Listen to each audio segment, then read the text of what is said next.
गति से अपने को बचा लो, बढ़िया समय है। जरा मरण मोक्षाय, हमारे ऊपर वृद्धावस्था का प्रभाव ना पड़े। बोले हमने तो बड़े बड़े भजनानंदियों के शरीर को वृद्ध होते देखा है। तो शरीर को बोल रहे हैं क्या? वो अपने पे बोल रहे हैं। इस शरीर की वृद्धावस्था का प्रभाव हमारे ऊपर न पड़े, इस शरीर की मृत्यु अवस्था का प्रभाव हमारे ऊपर न पड़े। हम सीधे देहाभिमानी तो हमारे से तात्पर्य शरीर में हो जाता है। हम स्वरूप की बात कर रहे हैं, शास्त्र स्वरूप की तरफ इंगित कर रहे हैं। जो मनुष्य मेरा आश्रय लेकर के मेरी प्राप्ति के लिए बताए गए सिद्धांतों के अनुसार प्रयत्न करता है, उसके उस प्रयत्न को देख करके हम उसको ब्रह्म स्थिति प्रदान कर देते हैं। प्रयत्न से नहीं मिला, पर प्रयास देख करके। जैसे यशोदा मैया लाला जी को बांधना चाहती है, भागी बांधने के लिए। अब लाला दौड़ रहे हैं, मैया पकड़ने की चेष्टा करती, प्रभु पीछे मुड़ मुड़ के देख रहे हैं, मैया के माथे पे पसीना आ गया, श्रमित हो रही, पर वो प्रयत्न नहीं छोड़ रही। तो प्रभु स्वयं अपने को बंधा दिया। बस ऐसा ही करते हैं। जब उपासक हार नहीं मानता, हर कष्ट सहता है, किसी प्रलोभन में रुकता भी नहीं है, प्रयत्नशील रहता है भगवत प्राप्ति के लिए, तो प्रभु उसके प्रयत्न को देखकर द्रवित हो जाते हैं और अपने आप को प्रकाशित कर देते हैं। अगर हम प्रमाद स्थिति में रहेंगे तो असाधन होता रहेगा, तो असाधन अर्थात पाप, पाप होता रहेगा तो भजन में प्रवृत्ति ही नहीं होगी। पाप रहित जीवन ही दृढ़ भजन के योग्य होता है। बहुत सावधान रहना चाहिए, कोई भी असत क्रिया नहीं हो। बहुत बड़ा इनका दंड मिलता है, ये जीव जानते नहीं, अज्ञान की धरा में मनमानी आचरण करते रहते हैं। भयंकर गतियां, इन सबसे हमें मुक्त होने का अवसर मिला है। जो मेरा आश्रय लेकर के मेरे द्वारा बताए हुए सिद्धांतों का, प्रभु ही संत रूप में, गुरुदेव के रूप में, शास्त्र के रूप में, ब्रह्म ऋषियों के रूप में हमें मार्ग बताते हैं, हम प्रयास करें, पूर्णता उनकी तरफ से हो। हम शरणागति का प्रयास कर रहे हैं, पूर्णता उनके हाथ में है। हम उनकी प्राप्ति का प्रयास कर रहे हैं, ये उनके हाथ की बात है। कब कैसे हमें मिलेंगे, कौन सी स्थिति देंगे, ये उनके ऊपर की बात। हमें उसका चिंतन नहीं करना, हमें ये चिंतन करना है कि आराध्य देव के सिवा और कुछ चिंतन ना होने पावे। उस ब्रह्म को, संपूर्ण अध्यात्म को और संपूर्ण कर्म को वो जान जाते हैं। जरा मरण मोक्षाय मामाश्रित यतन्तिते, ये वृद्धावस्था और ये मरण अवस्था, जीते जी मुक्ति प्राप्त करने के लिए मानव देह मिला है।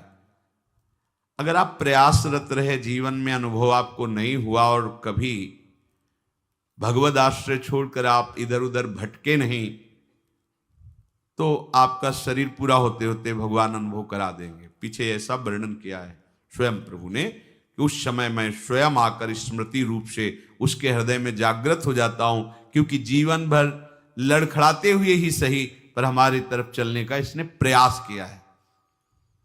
पर हमने महापुरुषों के मुख से सुना है कि जो उपासक बाल्यावस्था से ही भगवान के मार्ग में लगे हैं, उनको इस बात पर नहीं संतोष कर लेना चाहिए कि मरने के बाद भगवान मिलेंगे।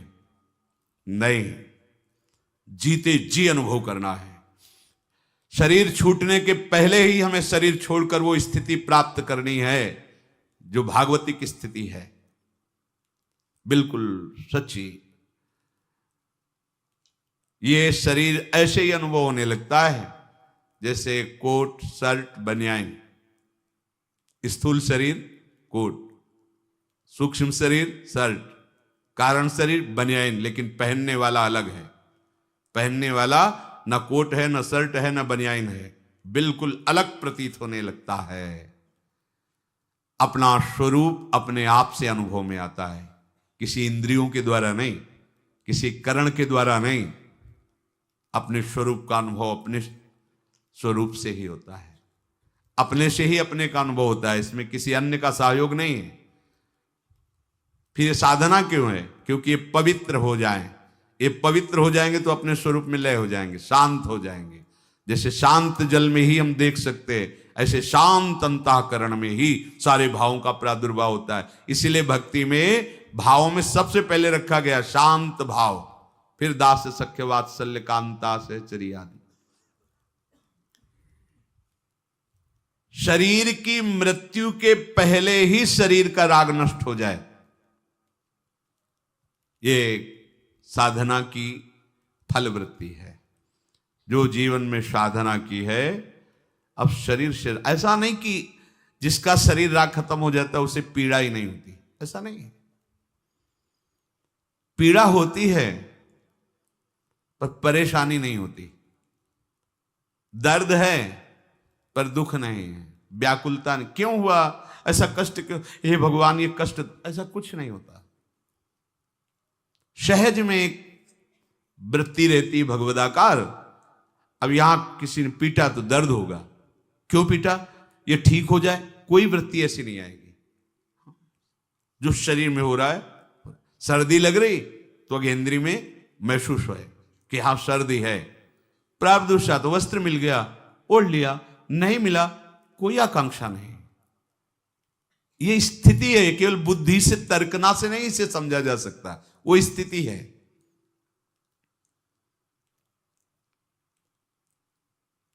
तात्पर्य यह हुआ कि इस मनुष्य शरीर से वृद्धावस्था आने के पहले और मृत्यु अवस्था आने के पहले भगवत प्राप्ति कर लो। बात समझो, ये जो लोग भूले हुए हैं ना कि ये यौवन अवस्था भोगों के लिए है, बड़े बूढ़े शिक्षा देते हैं, अरे तुम तो अभी तुम्हारी तो खेलने खाने की उम्र, भजन की उम्र है तुम्हारी, तो उनसे पूछो जो उपदेश दे रहे हैं खेल, तुम्हारी उम्र कौन सी है? तुम करते हो भजन, तुम भगवत चिंतन में रखते हो, पर वो वहां उत्तर देने की सामर्थ्य नहीं, इसलिए वो बोल नहीं पाते। नहीं, बड़े बुजुर्ग जैसे समझाते हैं तुम्हारी भजन करने की उम्र थोड़ी है। तो हे पूज्यवर, आपकी उम्र कौन सी है और अब आप क्या कर रहे हैं? भजन कोई खेल खिलौना नहीं है। जब तक आपने पूर्वाभ्यास नहीं किया तो आपका भजन जीवन में आगे नहीं होने वाला। ये भूल जाओ कि लड़का बच्चा परिवार और इनके सब ब्याह बर और सब होने के बाद बुढ़ापे में आराम से जाकर वृंदावन में फ्लैट लेंगे और खूब भजन करेंगे। भूल जाओ, फ्लैट ले सकते हो, आओगे लेकिन यहां प्रपंच ही करोगे, भजन नहीं कर पाओगे। सत्संग में बैठोगे सो जाओगे, शब्द समझ में नहीं आएगा क्योंकि अभ्यास ही नहीं किया है। चार बूढ़े बैठ करके अपनी बहू और लड़का बच्चा की बातें करोगे, प्रिया प्रीतम की बातें कभी नहीं कर पाओगे। देख लेना, जीवन में देख लेना, यदि जीवन में तुमने भजन का अभ्यास नहीं किया तो वृद्धावस्था में भजन नहीं होगा। वृद्धावस्था आने के पहले, मृत्यु अवस्था आने के पहले, चलो वृद्धावस्था का तो समय हमें पता है कि शरीर की वृद्धावस्था लगभग इतने वर्ष बाद आ जाएगी, लेकिन मृत्यु अवस्था तो एक सेकंड के बाद भी आ सकती है। इसलिए हमारा ये जो वर्तमान समय चल रहा है ये भगवदाकार वृत्ति से युक्त होना चाहिए। वृद्धावस्था के आने के पहले भगवत प्राप्ति कर ले, ये बात तो समझ में आ जाती है कि 60, 70, 75, 80 इसी को वृद्धावस्था कहते हैं। आजकल तो 60, 70 में राधे श्याम हो जाता है। अब तो जवाने नहीं समझ में आते कि जवान कौन है भाई, कैसे समझ में आएंगे जवान? 15-16 की अवस्था आप अभी सुने थे प्रश्न उत्तर में, एक ने कहा हमें बहुत निगेटिव विचार आते हैं। तो भैया ये तो पाप का लक्षण है। आप पाप कर्मों से अपनी वृत्ति को हटाइए, नहीं तो नकारात्मक सोच आपको नष्ट कर देगी। क्या करते हो तुम? उनका 5 बार हस्त मैथुन नियम से रोज करता हूं। अब आप विचार करो, इस विषय पर ना तो कहीं चर्चा होती है और ना कहीं कहा जाता है। छोटे छोटे बच्चे ऐसी निकृष्ट आदत को प्राप्त हो गए, अब ये जवान होंगे, अब इनमें भगवदानंद की आकांक्षा जागृत होगी, ये कहीं सतमार्ग जान पाएंगे? कदापि नहीं। जीवन ही नष्ट कर दिया। शास्त्रीय सिद्धांत है। गुरुकुलों में इसीलिए बच्चों को रखा जाता था, चाहे राजा के हो चाहे प्रजा के हो। ब्रह्म ऋषियों के शासन में 20-25 वर्ष तक ब्रह्मचारी रहे। वृत्ति निवृत्ति मार्ग पर तो वैरागी बन गए, प्रवृत्ति मार्ग पर तो गृहस्थ में गए। कुछ समय तक गृहस्थ में रहने के बाद स्वतः पूर्वाभ्यास ब्रह्मचर्य का उनका जागृत हो जाता और वो चौथी अवस्था तक भगवत साक्षात्कार कर ही लेते, क्योंकि नींव बड़ी मजबूत थी।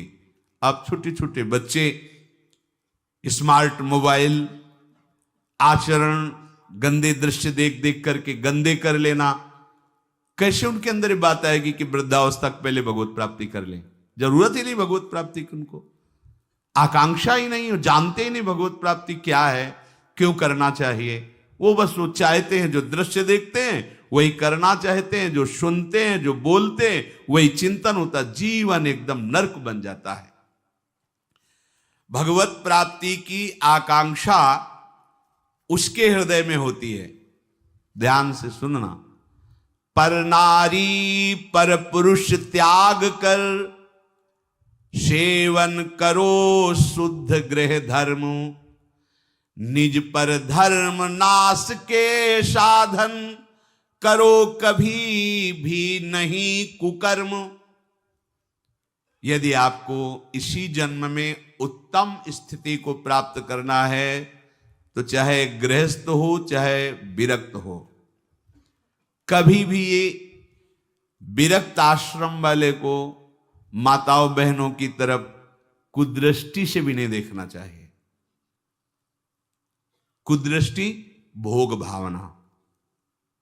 जननी सम जानहि पर नारी, धन पराय विस्ते विष भारी, जिन्हि राम तुम प्राण प्यारे, तिनके मन शुभ सदन तुम्हारे। मातृवत पवित्र भाव। आपने को तो श्री जी की सखिया है, जैसे ललिता, विशाखा, चंपक, चित्रा, तुंग, विद्या, रंग देवी, इंद्रलेखा और सखी सुदेवी, सकल यूथ हित सेवी। ऐसे ही चराचर की जितनी शरीर में भावना हम पवित्र कर पाएंगे उतने दोष हमारा नष्ट हो जाएगा। ये जितनी स्त्री शरीरधारी, ये सब मेरी प्यारी जी की लाडली सहचरिया है, इनके चरणों में प्रणाम। बस जो चाहे आपन कल्याणा, सुजस सुमत सुगत शुभ नाना, सो परनार लीलार गोसाई, तजौ चौथ के चंद की नाई। विरक्त उपासक को माताओं बहनों से आंख मिलाकर कभी बात नहीं करनी चाहिए। उनके मुख की तरफ आओ, उनके चरणों की तरफ देखो, चाहे बच्ची हो, चाहे यौवन अवस्था, चाहे वृद्धावस्था की हो। विरक्त साधक को कभी एकांत में माताओं बहनों से संभाषण नहीं करना चाहिए। बीच में किसी को डाल और दूसरा साधक को खड़ा हो जाए, नहीं बाहर निकलो, बाहर अगर बात ही करनी तो मैदान में करो खड़े होकर के। और क्या बात करनी है? हम भगवत प्राप्ति के मार्ग में चले, हमें क्या बात करनी है? बहुत सावधान रहना चाहिए। गृहस्थ धर्म के उपासक को यदि ब्याह हो गया है तो अपनी पत्नी से वो भी धर्मानुकूल, पशुवत व्यवहार नहीं। और पर स्त्री की तरफ तो दृष्टि ही ना करे भोग वृत्ति की। अगर की तो सारे सुकृत नष्ट हो जाएंगे, चाहे वो स्त्री शरीर चाहे वो पुरुष शरीर हो। इसलिए पर नारी पर पुरुष त्याग कर। पर ये सत्संग जिनके कानों में नहीं पहुंचता है, शास्त्र स्वाध्याय नहीं करते हैं, वो इसे मनोरंजन समझने लगे, इसे धर्म नहीं समझते, वो इसे मनोरंजन समझ। क्या इसमें बिगड़ जाता है? जो शास्त्र हैं उनका स्वाध्याय कभी करते नहीं। अब उनको जो समय मिलता है तो नौटंकी, नाटक, सिनेमा देखते हैं जिनमें यही सब की पुष्टता होती है, इसी की बाहुल्यता होती है, वही दृश्य देखते हैं। ना तो कभी भगवत प्रेमी महात्माओं की चरण रज में बैठ करके सत्संग सुना, ना शास्त्र स्वाध्याय किया, तो मनमानी आचरण बढ़ते रहते। कैसे भगवत प्राप्ति की बात आएगी कि जरा मरण मोक्षाय?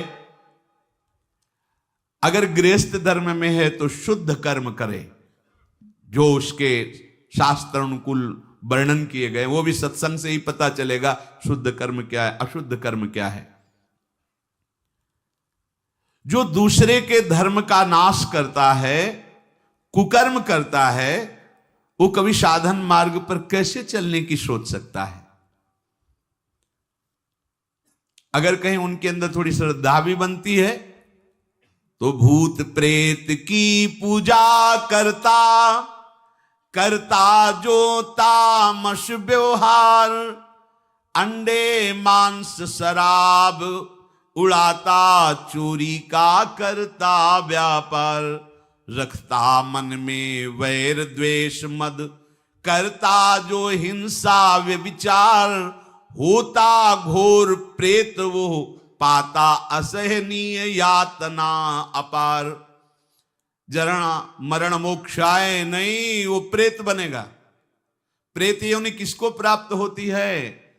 तो बोले जो भूत प्रेतों की पूजा करते हैं, जो अंडा मांस शराब ये सब खाते पीते हैं, दूसरे के धन को जो चोरी करते हैं, मन में वैर द्वेष अहंकार रख करके जो हिंसा करते हैं और पर स्त्री से जो व्यभिचार करते हैं, वो घोर प्रेत योनि को प्राप्त होता है। इसका प्रमाण धुंधकारी है, पढ़ के भागवत में देख लेना। प्रेत योनि को प्राप्त होता है। ऐसे प्रेत स्वभाव वाले कैसे जरा मरण मोक्षाय के मार्ग का अवलंबन लेंगे? इसलिए तामस वस्तु नशीली, जूठन से रखो परहेज विराग, माता पिता देवता गुरु का, गुरुजन का न करो अपमान, सुख पहुंचाओ सबको संतत, मन में रख श्रद्धा सम्मान। कोई भी नशा भगवत प्राप्ति के मार्ग में चलने वाले उपासक को नहीं करना चाहिए। बैठा लो।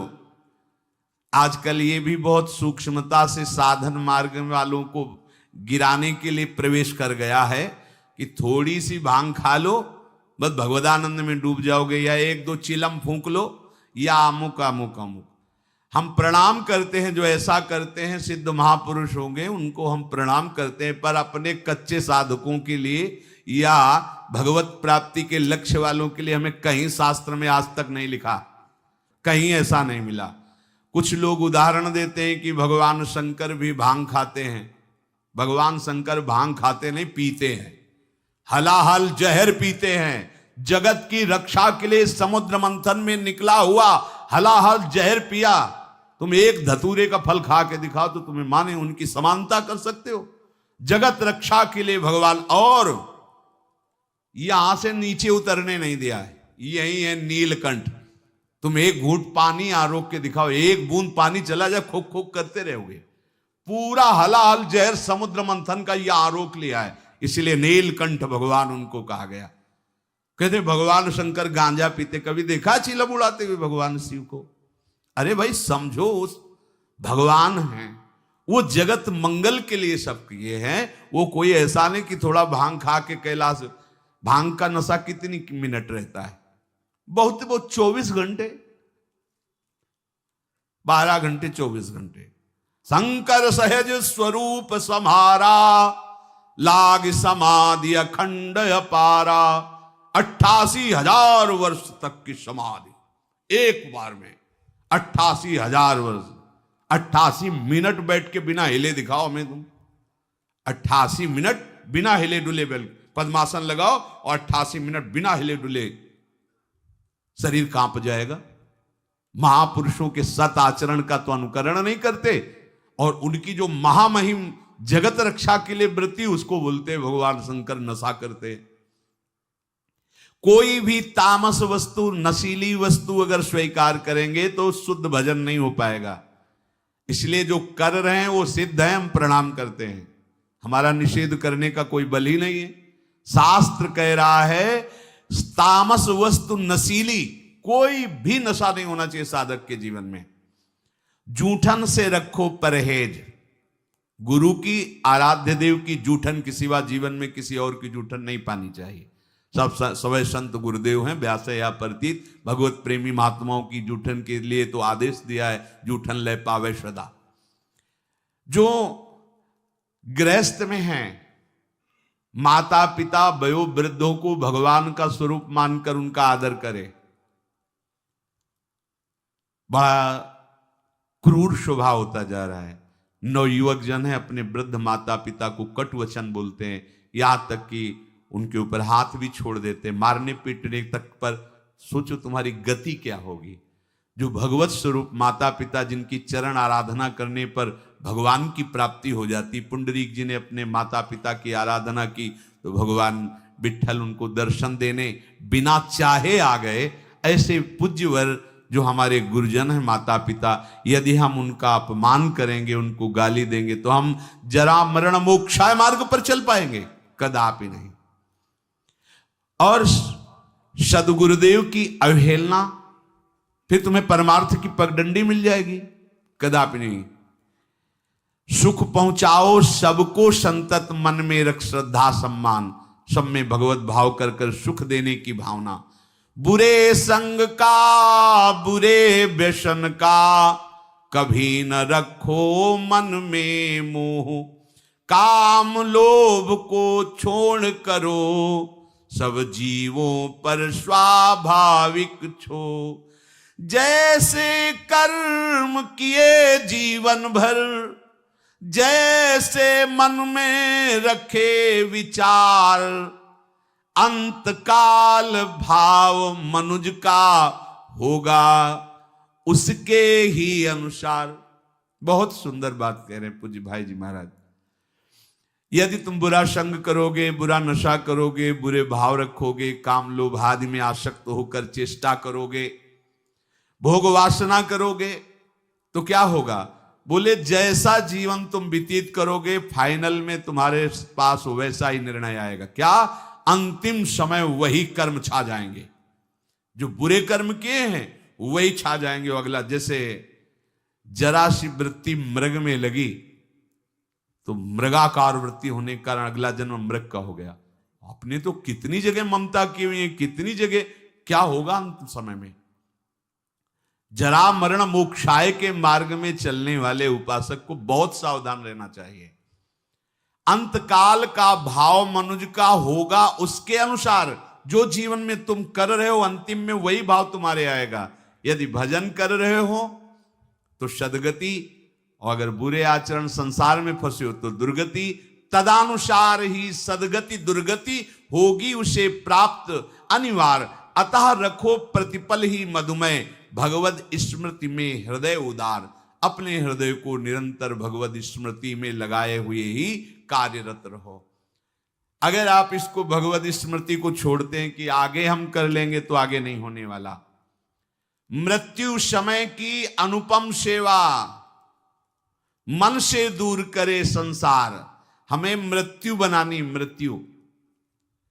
मृत्यु को महोत्सव बनाना है। हमारा आखिरी समय होना चाहिए। तो बोले इसके लिए क्या करो?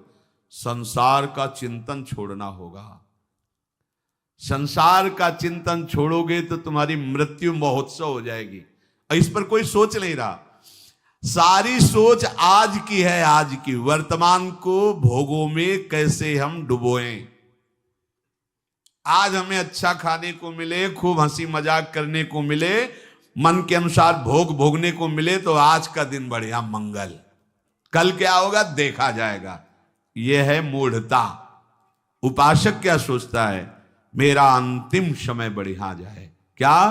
प्राणनाथ प्रीतम के चिंतन में, उनके ध्यान में, पावन चरण रज का स्पर्श करते हुए हमारा शरीर छूटे, हम प्रियालाल को प्राप्त हों। भगवान कह रहे हैं जैसे भूत प्रकृति मोक्षम, संपूर्ण पंचभूत और प्रकृति इसके कार्य, अगर इनसे आप अपने को बचा लें तो जरा मरण मोक्षाय की पदवी पर आ जाएंगे। जरा और मृत्यु इन्हीं से होती है। किनसे? पंचभूत रचित शरीर और इनकी प्रकृति, इनकी क्रियाएं। बड़ा सूक्ष्म विषय है। जरा मरण से अभी तुम्हें मुक्ति मिल जाएगी यदि शरीर और शरीर की क्रियाओं से अपनापन हटा दो। बड़ा कठिन है। क्या करें? बहुत सरल है। ऐसे हो जाओ, आत्मसमर्पण कर दो आराध्य देव को। हम शरीर से राग नहीं हटा पा रहे, इतना विवेक प्रबल नहीं हो रहा, क्रियाएं हम भगवतिक नहीं कर पा रहे, इतनी पवित्रता हृदय में नहीं। तो एक सिद्धांत देखो, शास्त्रों में बहुत कृपा करके वर्णन किया गया है। अनेक जन्मों की आदतों से, इस जन्म की आदतों से, संग से, अहंकार से, इंद्रियों से, वृत्तियों से जो कुछ भी हो रहा है वो सब परम पुरुष, आदि पुरुष प्रभु श्री हरि को समर्पित कर दो। आप भगवत प्राप्ति के मार्ग में अग्रसर हो जाए। इससे बढ़िया और बात क्या हो सकती है? ये करो, ये ना करो, ये नहीं। यत करोषि, जो भी कर रहे हो, ये तो सर्वाणि कर्माणि मयि सन्न्यस्य मत्पराः, मेरे परायण होकर जो भी तुम्हारी क्रिया हो रही हो मेरे को अर्पित कर दो। यत करोषि, जो कर रहे हो कुछ तो करो, कोई सिद्धांत तो पकड़ लो। आज से नियम ले लो कि हमारा कोई भी 24 घंटे का समय भगवद अर्पित बिना हुए नहीं हम छोड़ेंगे उसे। अगर शयन में जा रहे हैं तो जागृत का पूरा हिसाब प्रभु के चरणों में दीजिए, और शयन के बाद जब जगिए तो पूरा शयन दीजिए प्रभु को। प्रभु 10 बजे सोए थे और अभी 1 बजे 2 बजे जो जगे, तो प्रभु ये समय आपके चरणों में समर्पित है। इसमें जो हम नींद में हुए या जो भी नाम जप किया, जो प्रभु आपके चरणों में। अब फिर सुबह जागृत में ये विचार करते रहो, ये क्रियाएं सब प्रभु की प्रसन्नता के लिए हो रही। नाम जप करते रहो, हर क्रिया प्रभु को अभी कुछ ही दिनों में आप देखना आपकी आध्यात्मिक विचार शक्ति बढ़ जाएगी, आपका विवेक पवित्र हो जाएगा। पर ये अभी 1-2 दिन करोगे फिर भूल जाओगे। भूलो नहीं। अगर भूलते रहोगे तो ज्यादा समय नहीं अपने लोगों के लिए पास। ये बहुत डींगे हाँकते हैं हम अभी बड़ा समय। ब्रह्मा जी के देश में, ब्रह्मलोक में ऐसे कमल की पंखुड़ी में ऐसे छेदो तो अपने यहाँ का 1 वर्ष हो जाता है। अगर वो 80 बार ऐसे कर दिए तो हम गए। 80 साल ही होगी वो तो तुम्हें, 60, 70, 80, 85 कितनी उम्र है। बहुत जल्दी तत्पर हो जाओ। पर सब कोई तत्पर नहीं होगा। सब तत्पर हैं यहाँ जगत सजाने में। अरे हम जगत सजाने के लिए नहीं आए, हम जगदीश को पाने के लिए आए। ये हृदय का चिंतन बदलो, क्योंकि ये जरा मरण स्वरूप में नहीं होते, ये शरीर में होते हैं। अब स्वरूप का परिचय ही नहीं। लोग बहुत जानकार जैसे ज्यादा बातें बनाते तो कहते भैया 3.5 हाथ के शरीर में रहते हुए कई साल हो गए? बोले 40। तो जाना तुम कौन हो भाई? हो कि 100-200 हाथ का है तो खोजने में समय लगेगा। 3.5 हाथ के शरीर में आप हैं, आप अपने को नहीं जानकारी कर पाए तो आप कितने बड़े जानकार हैं? औरों की जानकारी क्या लोगे? आप अपनी जानकारी नहीं कर पाए, 3.5 हाथ के शरीर में हो, कैसे भूल भुलावे में हो? बोले हम तो रोज अपने को देखते, शीशा में देखते हैं, बढ़िया गोरे चिकले गाल और सब। ये तो प्रकृति की रचना का, पंचभूत का एक नमूना है। ये नमूना है, नमूना हमारा थोड़ी स्वरूप है। बस ये पहली सूरज गई तो जरा मरण मोक्षा है, क्योंकि जरावस्था इसी में होती है और मरण अवस्था भी इसी की होती है। प्रकृति के कार्य शरीर के साथ जब तक तदात्म रहेगा तब तक जरा मरण मोक्षाय नहीं हो पाएगा। संबंध विच्छेद करना ही है इस शरीर से। सारी चेष्टा इसी शरीर के सजाने की है और शरीर को मैं मानने की पुष्टता की है। और हम बनते हैं साधक, हम बनते हैं अध्यात्म मार्ग के पथिक। जब कोई उपासक शरीर के साथ तदात्म मैं आज तक नहीं भूल पाए, देखो ना, जब आप तिलक लगाते हैं शरीर के माथे पे लगाते हैं, अपने माथे पे लगाते हैं, वो समय आता है क्या? नहीं, एक एक बाल संभाल करके, क्योंकि मैं हूं, मैं, बस यही अंतराय है। अब ये गूढ़ बात कैसे समझ में आएगी? यहां तो बात समझने के लिए बस इतनी कि वो उपाय बताओ जिससे चेक पर चेक पास होती है। वो उपाय बताओ जिससे खूब भोग भोगने के लिए बल बढ़े और खूब भोग मिले। बस जीने की। जीते किसके लिए हो? इसका उत्तर नहीं। इसका उत्तर नहीं किसके लिए जी रहे हैं। भोगों के लिए जी रहे हैं, भोग भोग रहे हैं, जीने के लिए। बस इतना ही क्रम है मूढ़ता का।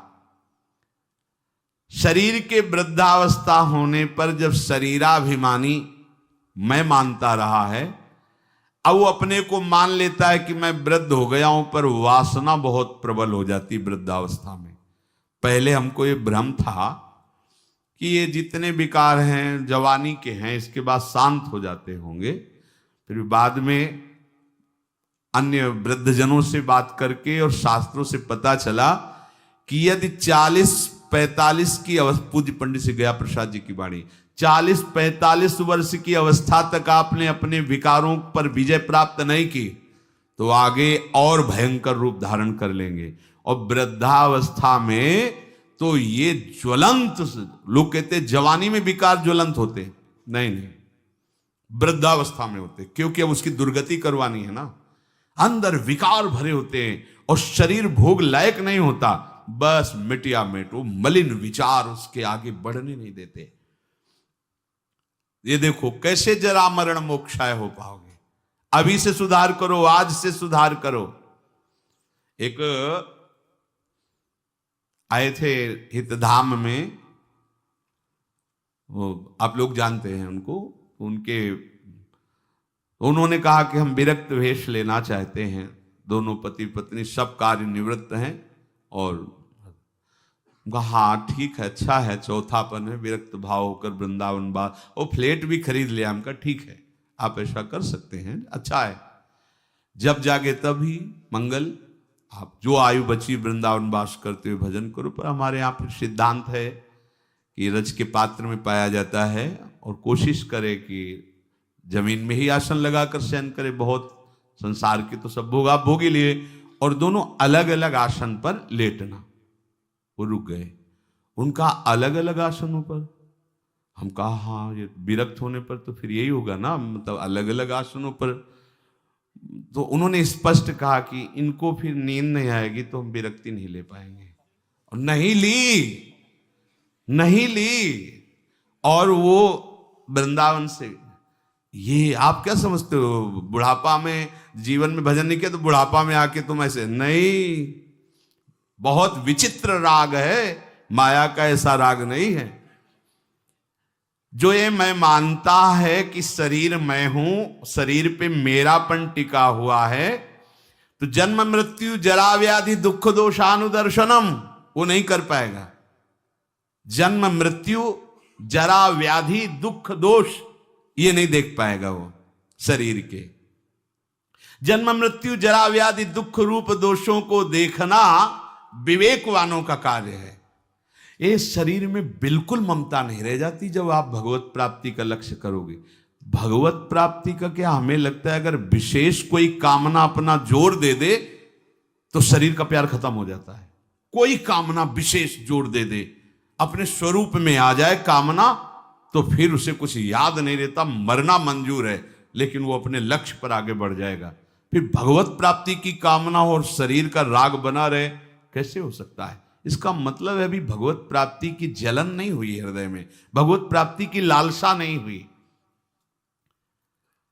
ये मैं मेरापन से मुक्त हो गए तो जरा मरण से मुक्त हो गए, क्योंकि शरीर के साथ माना हुआ संबंध बड़ा कठिन है त्यागना।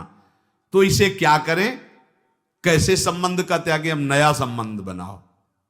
क्या नया संबंध?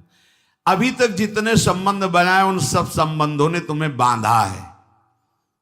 भगवान कपिल देव जी कहते हैं कि ये आसक्ति ही जगत के बंधन का कारण हुई, और हे मां, अगर यही आसक्ति भगवत प्रेमी महात्माओं से हो जाए तो मोक्ष का खुला हुआ द्वार है। हमें संबंधों ने ही बांधा है, शरीर संबंध, शरीर संबंधी भोग, शरीर संबंधी रिश्ते नाते। अब हम एक संबंध और प्रकट करते हैं, अपने आत्मस्वरूप गुरुदेव का। मन वचन कर्म से हम आचार्य और गुरुदेव की शरण में होते हैं। अब ये जीवन यंत्रवत वैसे ही चलेगा जैसा आदेश होगा, खत्म खेल। देह भाव कब नष्ट हो गया आपको पता नहीं चलेगा। जिन वैराग्य की सीढ़ियों को लांघना विवेक के द्वारा बहुत कठिन पड़ता, बड़ा लंबा समय जाता, छोटी छोटी अवस्था में कोई ज्ञान नहीं है, उन वैराग्य की सीढ़ियों को आगे लांघते हुए निकल गए गुरु कृपा पात्र जन। हम अगर ये संबंध मान ले, प्रथम से वह गुरु के चरण, जिन या धर्म कहो सब करन, नाम प्रताप बताइयो। आप इस चाल को समझना, ये मन बुद्धि इस बात को स्वीकार नहीं करते हैं। एक गुरु का संबंध केवल एक व्यवहार मात्र कर लेते हैं। गुरु मानने वाले लाखों हैं, लेकिन गुरु की मानने वाले अंगुलियों में गिने जा सकते हैं।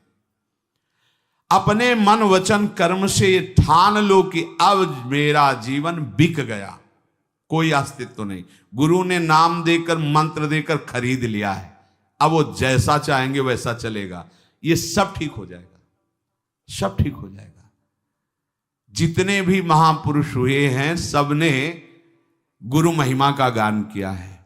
बिना गुरु कृपा के इस मैं और मेरापन से हटना बड़ा कठिन होता है, घूम घूम करके छाया रहता है। देख लो, यहां बैठे हो इसलिए देख सकते हो, देख लो जब से चले हो तब से अब तक मैं और मेरे के ही घेरे को नहीं पार कर पाए हो, देख लो।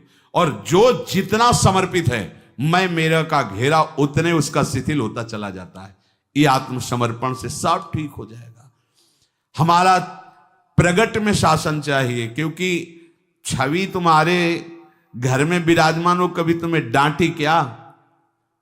तुम्हारा जैसा मन आवे छवि के सामने करो, कर सकते हो। प्रगट में गुरु के सामने एक भी चेष्टा अगर प्रतिकूल की तो डांट पड़ जाएगी, सभा में तुम्हें गलती माननी पड़ेगी। लेकिन छवि के सामने यद्यपि वो वहीं भी विराजमान है, पर आपकी वृत्ति सुधरने के लिए छवि से काम नहीं चलेगा। प्रगट में चाहिए जो हमें दुलार भी करे और हमें शासन भी करे, और हम यंत्रवत चले, बस भगवत प्राप्ति हो गई। ऐसा ना होता तो भगवान श्री कृष्णचंद्र जो नीचे बैठते हैं, संदीपनी जी ऊपर बैठते हैं। संदीपनी जी कौन है? बोले भगवान के गुरु हैं। क्या पढ़ा रहे हैं? बोले वेद पढ़ा रहे हैं। वेद कौन है? बोले भगवान के श्वासों से निकले हैं। जाकी श्वास वेद श्रुति चारी, सो हरि पढ़े ये अचरज भारी। संदीपनी जी के गुरुदेव भगवान कुछ समय के लिए विक्षिप्त का स्वांग किया, पागल जैसे। जितने शिष्य थे सब भाग खड़े हुए, लवशंका फेंक रहे हैं, थूक रहे हैं, मार रहे हैं, ऐसा मनो पागल हो गए। ऐसा काफी समय तक ये उन्माद स्थिति रही उनकी। एक दिन शांत भाव में हुए तो देखा संदीपनी जी ही केवल पास में, तो उनका बेटा और सब कहां गए? बोले गुरुजी वो तो अपने घर चले गए। क्यों? क्योंकि आपकी चेष्टा ऐसी प्रतिकूल होती थी, मारना, थूकना, पेशाब फेंक देना, ऐसा, तो लोग तो सब और तुम क्यों नहीं गए? बोले गुरुजी फिर आपको भोग कौन लगाता, आपका स्नान कौन कराता? बस, तो क्या हमारी प्रतिकूल चेष्टा तुम्हारे प्रति नहीं हुई? गुरुजी अब हमारा जीवन ही नहीं है, वो जीवन तो आपका जीवन है। अब जैसा आप हो, तो हमें कुछ इसलिए बुरा नहीं लगा कि ना मेरा तन है, ना मेरा मन है, ना मेरा प्राण है। हमने तो आपके चरणों में समर्पित कर दिया। अब आप चाहे मारो या दुलार करो, इससे मुझे कोई मतलब नहीं, क्योंकि ये जीवन आपका है।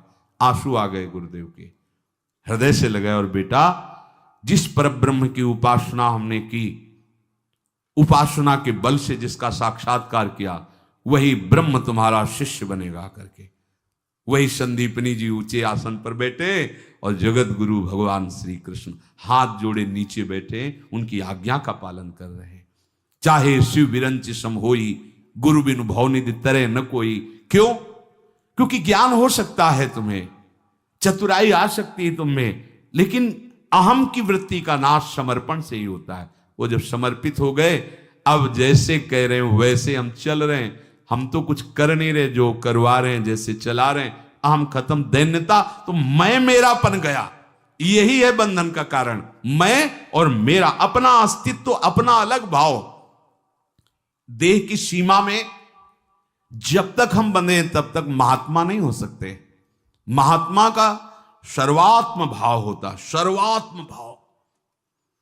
सब रूपों में मेरे आराध्य देव, या सब रूपों में मैं, ब्रह्मज्ञानी सब रूपों में मैं, भक्त सब रूपों में आराध्य देव। मामाश्रित यतन्तिते, जिसने मेरा आश्रय ले लिया, मेरे आश्रित होकर जब मैं साधन कराता हूं तो अभिमान नहीं होता। और जब उपासक स्वयं में कर्ता भाव लेकर यत्न करता है तो अभिमान छुपा पुष्ट होता रहता है। मैंने ऐसा कर लिया जिससे मुझे ऐसा अनुभव हुआ, और मैं ऐसा कर लूंगा जिससे मुझे ऐसा अनुभव होगा। ये सब अहम की धरा में होता है। और जब मेरा आश्रय ले लिया जाता है तो उसको ये अनुभव होता है कि प्रभु ने ऐसा कराया, तो ये अनुभव हुआ, प्रभु ऐसा करा लेंगे तो वो भी अनुभव हो जाएगा। उसके जीवन में सावधानी ये रहे कि आलस्य और प्रमाद ना आने लगे कि भगवान की कृपा से सब हो जाएगा तो भजन करने की जरूरत क्या है, गुरु कृपा से सब हो जाएगा, अब भजन करने की जरूरत नहीं। अच्छा चलो ठीक, तो फिर प्रमाद करके अन्य जो असाधन है वो भी करने की तुम्हारी रुचि नहीं होनी चाहिए। पक्का समझो बस इसी से हो जाएगा। पर होता क्या है, हम ये तो कह देते हैं कि भगवत कृपा से सब हो जाएगा, ये छोड़ दिया यहां और करने लगते हैं असाधन, फिर भगवत कृपा कैसे आप पर जागृत होगी। सच्ची कह रहे हैं, ये स्थिति छोटी मोटी नहीं कि आज से हम कुछ नहीं करेंगे। झांक के देख लीजिए, ये बहुत बड़ी परमहंस स्थिति है। कुछ नहीं, न शुभ ना अशुभ, न सत ना असत, ये साधारण है। कह देते कि सब भगवान की कृपा से हो जाएगा। हाँ ठीक है, बहुत बड़ी बात है ये, पर आप अब अपने शरीर और मन को प्रकृति में लगाएं, भोगों में लगाएं और फिर कृपा का आश्रय, गलत बात। इसीलिए कृपा पात्र वही है जो मन बुद्धि चित्त अहम पूरी चेष्टाएं जिनका आश्रय लिया उनमें लगा दिया जाए, उनके बल से ये लग जाएंगे। जो नित्य निरंतर प्रभु का चिंतन करता है, प्रभु का आश्रय लेकर के, तो उसका शरीराभिमान नष्ट हो जाता है, उसका कर्ता भाव नष्ट हो जाता है, स्थायी भाव उसके हृदय में आ जाता है भजन का। अभी अस्थाई है, थोड़ी देर भजन हुआ, थोड़ी देर विषय चिंतन हुआ, थोड़ी देर प्रभु अच्छे लगे, थोड़ी देर संसार अच्छा लगा। भगवद आश्रय लेकर हमारे हृदय में जो अब साधन की वृत्ति आ रही मेरे प्रभु दे रहे हैं, उनकी कृपा से हो रहा है, ऐसा मानकर पूरा प्रयत्न भजन में लगा दे तो देहाभिमान गलित हो जाता है, देह भाव रहित हो जाता है, स्थायी भजन की प्रवृत्ति जागृत हो जाती है। अगर अहम है तो साधना करने पर उसको भगवत प्राप्ति नहीं होती, क्योंकि अहम ही मूल है। शरीर और संसार में थोड़ा भी महत्व है तो अहम है, उतनी ही भगवत प्राप्ति में देरी है जितना अहम है। यह सूक्ष्म विषय है। इन बाधाओं को दूर करने के लिए आत्मसमर्पण अत्यंत आवश्यक है। संसार की स्वतंत्र सत्ता नहीं है, शरीर की स्वतंत्र सत्ता नहीं है। विचार करो, ये यंत्रवत वैसे ही माया से चल रहा है, यंत्रारूढ़ानिमम माया। तुम वैसे भी कुछ नहीं कर रहे हो, त्रिगुण माया के द्वारा हो रहा है। अब तुम ये स्वीकार कर लो कि प्रभु का मैं हूं, तो माया से त्रिगुणातीत भाव की तरफ आप बढ़ जाओगे। जो प्रभु का आश्रय लेकर के प्रभु के बल से यत्न करता है, उसका अहम गलित हो जाता है और प्रभु की कृपा से उसका साधन तीव्र हो करके वो जरा मरण मोक्षा स्थिति को प्राप्त हो जाता है। वो वृद्धावस्था और मरण अवस्था का प्रभाव जहां पड़ता है उससे ऊपर हो जाता है। कोई भी प्रभाव से दुखी या सुखी नहीं कर सकता। इसलिए भगवद आश्रय लेकर निरंतर भगवत कृपा से भजन का प्रयास करते रहो। प्रभु बड़े कृपालु हैं, प्रियाजू बड़ी कृपालु हैं। हमारा प्रयास विफल नहीं होगा, हमारा भजन का प्रयास व्यर्थ नहीं जाएगा। निश्चित इसी जन्म में हमारा देहाभिमान गलित होकर भगवत चरणारविंद का प्रेम प्राप्त होगा।